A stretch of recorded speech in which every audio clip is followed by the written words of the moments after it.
Assalamualaikum warahmatullahi wabarakatuh. Selamat datang di podcast Ngopi Robusta. Ngobrol perkara ilmu rohani buat stamina hidup. Pada kesempatan kali ini saya Dr. Hanifah sebagai host yang akan memandu teman-teman di podcast Ngopi Robusta episode ke-10. Oke, jangan lupa teman-teman ya untuk di like, komen, dan subscribe.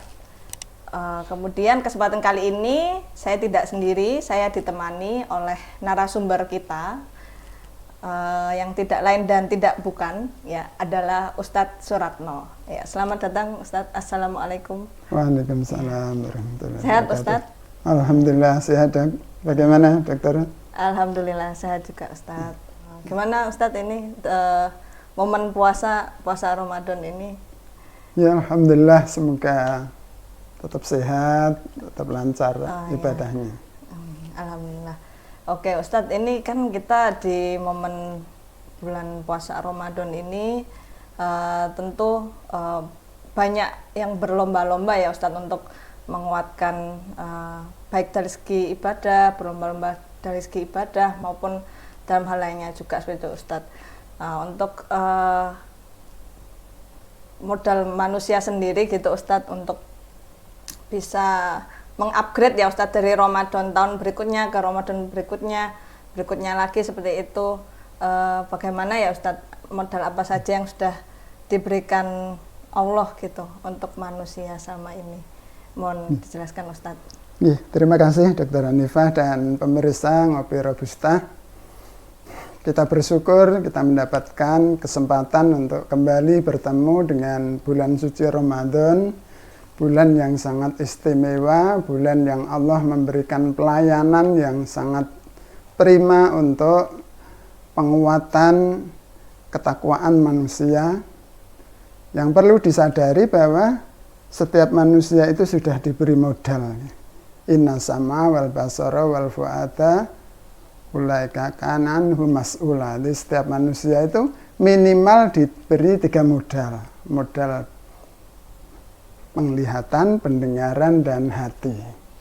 Nah, dengan modal itu, manusia hakikatnya sudah mampu mencari atau memilih mana yang benar, mana yang salah. Nah, modal itu pula lah yang akan dikuatkan untuk menghadapi kehidupan yang penuh dengan berbagai problema di bulan suci Ramadan, gitu dok. Ya. Jadi kalau manusia itu diberikan modalnya itu gimana ya Pak Ustadz Suratno? Maksudnya diberikan potensi apa saja seperti itu dari Allah Subhanahu Wa Taala untuk manusia bisa survive, bisa terus menjadi lebih baik dan memimpin muka bumi ini gitu. Kalau dalam tingkat potensi sebetulnya sejak awal mula penciptaan manusia itu sudah diberi yang namanya ilham atau hidayah memilih, fa'alhamaha fujuraha wa taqwaha. Jadi sudah diberi kekuatan potensi untuk memilih mana yang baik, mana yang buruk. Kemudian berkembang dalam konteks pembagian terkait dengan potensi manusia itu ada, kalau dulu istilahnya ada IQ sebagai standar kecerdasan, kemudian berkembang ada EQ, ada SQ, kemudian yang terakhir itu survival quotient. Artinya kecerdasan manusia sekarang itu diukur dengan kemampuan untuk bisa mengatasi permasalahan hidup, gitu.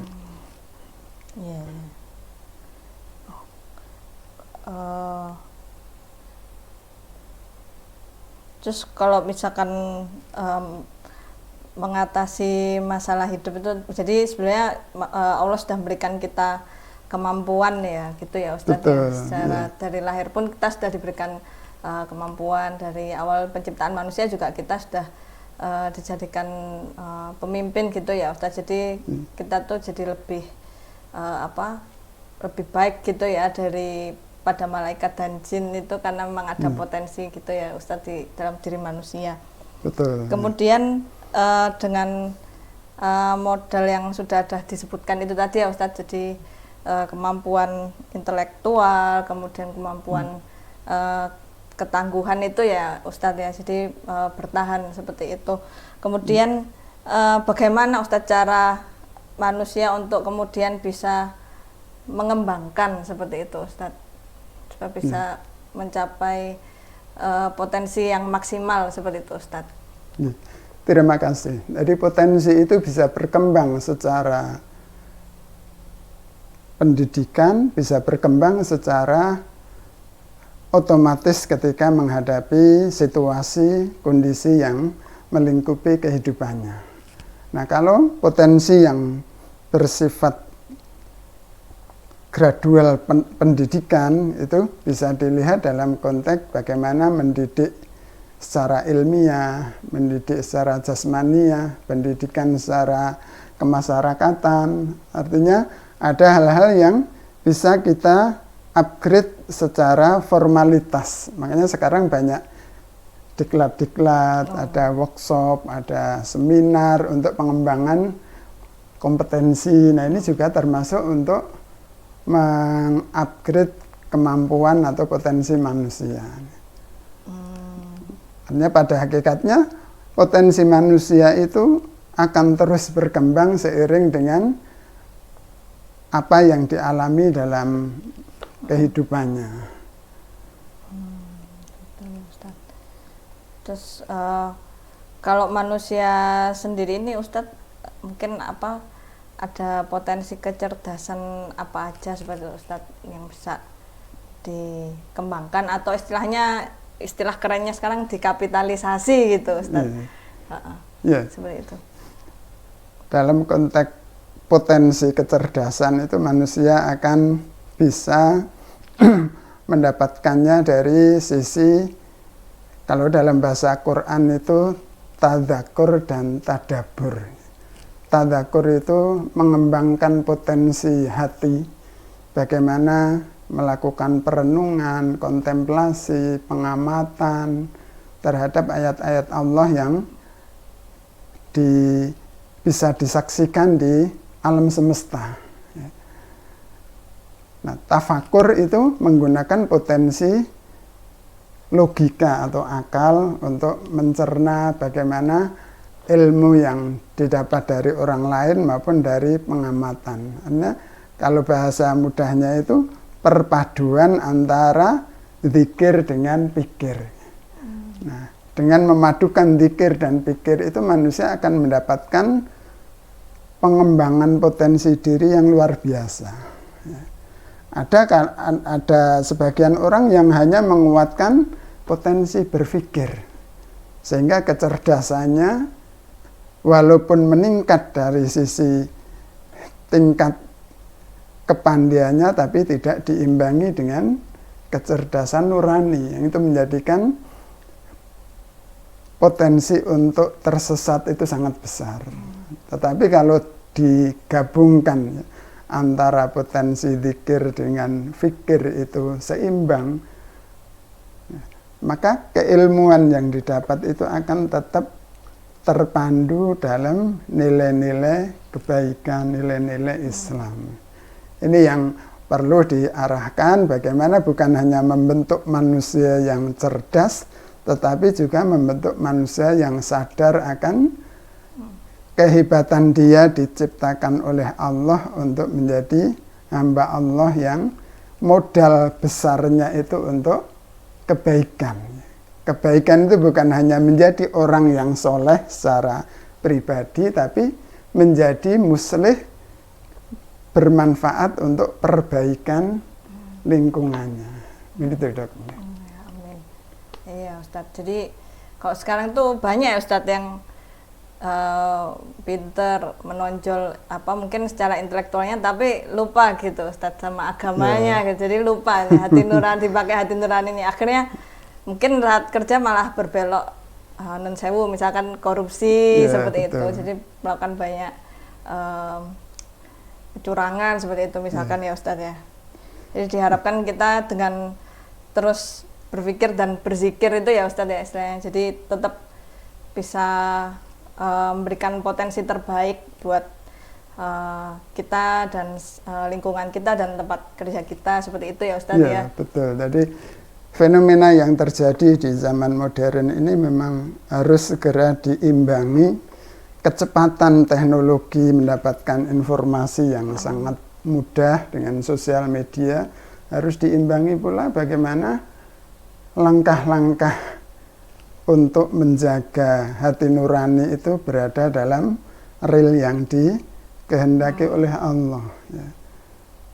Maraknya berbagai penyelewengan, misalnya sebagaimana yang dokter sampaikan, korupsi, penyelewengan kewenangan, dan berbagai peristiwa-peristiwa yang kadang-kadang membuat hati kita miris. Ya. Mudahnya orang membunuh, mudahnya orang bertengkar. Nah ini fenomena yang bisa dijadikan tolok ukur bagaimana peradaban manusia itu, apakah sesuai dengan potensi yang dimiliki untuk berbuat baik, menjadi soleh dan muslih atau tidak. Ya, jadi Ramadan ini sebagai salah satu pemicu kita gitu ya Ustadz ya, untuk mengembangkan tadi berpikir, berzikir, kemudian juga beribadah itu ya Ustadz ya. Betul. Jadi bulan Ramadan itu bulan yang Allah memberikan kesempatan manusia mengambil modal sebesar mungkin. Contoh misalnya di bulan Ramadan amal sunnah diberi pahala amal wajib. Amal wajib sampai dilipat gandakan sampai 700 kali. Itu sebagai gambaran betapa Allah memberikan modal kita itu benar-benar maksimal. Yang diharapkan selesai Ramadan modal kita itu menjadi lebih maksimal untuk berbuat baik, lebih kokoh dalam menghadapi tantangan dan seterusnya. Gitu. Iya, ini Ustadz Suratno, kalau misalkan puasa ini kan istilahnya menahan diri gitu ya Ustadz ya, menahan hawa nafsu kayak gitu.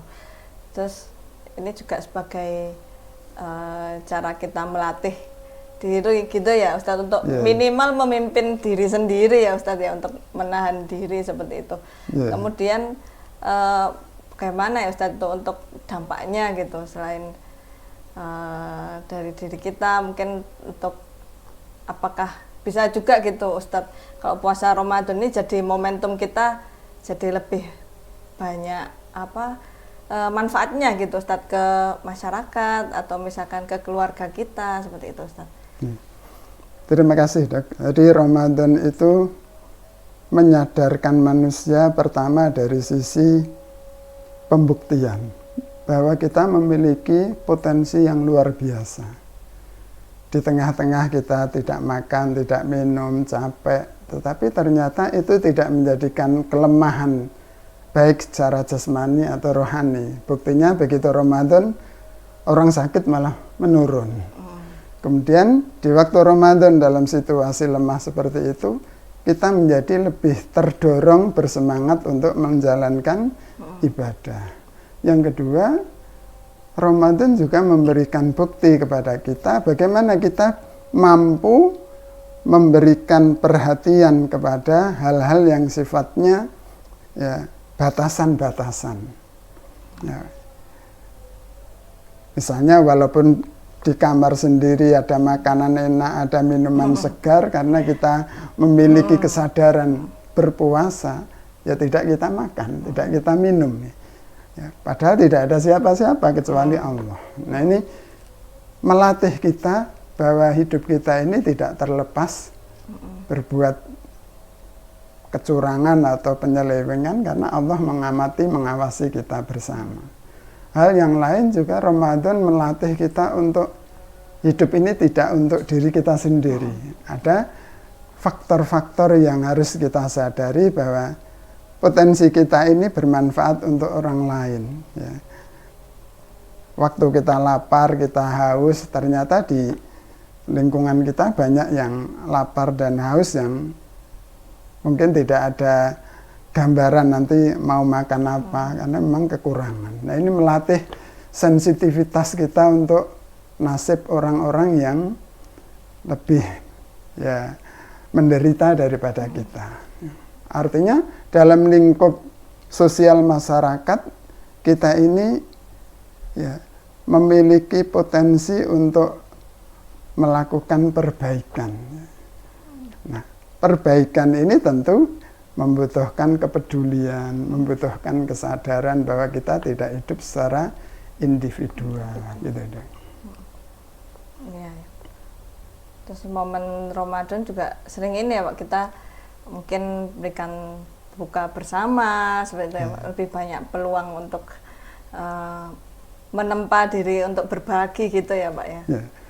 Dan ternyata ketika kita berbagi itu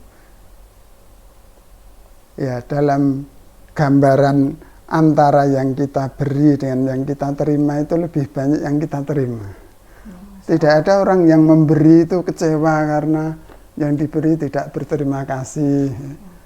Bahkan ada sebuah kalimat dari seorang ulama, ketika aku memberi, aku mendapatkan yang lebih besar dari yang aku beri.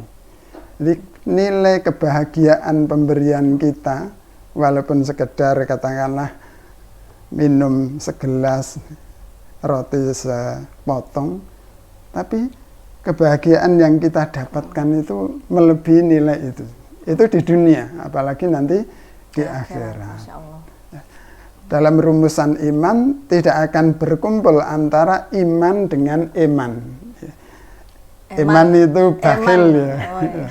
Karena orang yang beriman pasti memiliki kepedulian untuk bisa berbagi. Nah, ketika orang itu bakhil berarti menunjukkan kadar keimanannya kurang bagus. Iya ya Ustaz. Terus ini supaya bisa mungkin tipsnya supaya bisa istiqomah gitu Ustaz. Kan untuk Ramadan mungkin kita ini ya Ustaz, pol-polan gitu istilahnya, gaspol gitu ya Ustaz. Buat ibadahnya mungkin secara ibadah pribadi seperti tilawahnya, biasanya kan ngejar 1 bulan berapa kali khatam gitu ya, atau misalkan membagi takjil atau misalkan berbagi banyak ya zakat seperti itu ya Ustaz, udah bulannya lebaran dan seterusnya ya, seperti itu. Nah, itu supaya bisa tetap istiqomah gitu Ustaz. Jadi itu kan ada 12 bulan, 1 bulannya itu Ramadan. Nah, sisa 11 bulannya itu gimana Ustaz supaya bisa mungkin kita tetap istiqomah gitu, gimana Ustaz? Istiqomah adalah bahasa yang sangat berat. Bahkan Rasulullah ketika turun surat Hud yang memerintahkan istiqomah itu rambut beliau beruban, yang sebelumnya rambutnya hitam. Mengapa istiqomah itu berat? Karena manusia itu melekat di dalamnya ada nafsu, ada peluang setan untuk menggoda, ada lingkungan yang mempengaruhi, dan seterusnya. Nah, salah satu cara istiqomah adalah bagaimana melakukan upaya agar potensi kita yang sudah dikuatkan di bulan Ramadan itu terus kita pelihara. Ya. Walaupun di luar Ramadan pasti akan berbeda suasananya, tapi ibarat kalau turun itu tidak bablasan. Ya. Maka diperlukan ada namanya penjagaan. Ya. Bagaimana cara menjaganya? Ya nilai-nilai kebaikan yang telah kita rutinkan di bulan Ramadan itu kita jaga, kita evaluasi secara personal maupun secara berjamaah. Misalnya adanya sholat jamaah kita rutinkan di masjid, adanya tilawah atau tadarus kita lanjutkan di bulan Ramadan. Kemudian semangat untuk berbagi tetap dilakukan di luar Ramadan. Hingga ada kalimat kunu Robbaniyin walatakunu Ramadaniyin. Jadilah kalian penyembah Allah, jangan menjadi penyembah Ramadan. Dalam Ustaz. Penyembah Ramadan. Iya, penyembah Allah. Mungkin Ramadan itu sebagai sarana gitu ya Ustaz, supaya kita naik tingkat gitu ya Ustaz ya. Betul. Karena di bulan Ramadan itu Allah menghendaki tingkat kehidupan kita, derajat kita itu mencapai tingkatan tertinggi, yaitu la'allakum tattaqun, tingkat tertinggi dalam kehidupan manusia. Alhamdulillah Ustadz, terima kasih Ustadz atas waktunya berkenan menjadi narasumber di podcast Ngopi Robusta yang ke-10 kali ini. Semoga sehat selalu Ustadz, lancar ibadah puasanya sampai akhir ya. Dan buat teman-teman sahabat Ngopi Robusta juga semoga puasa kita bisa diterima Allah Subhanahu wa taala sampai akhir, dilancarkan puasanya ya. Amin.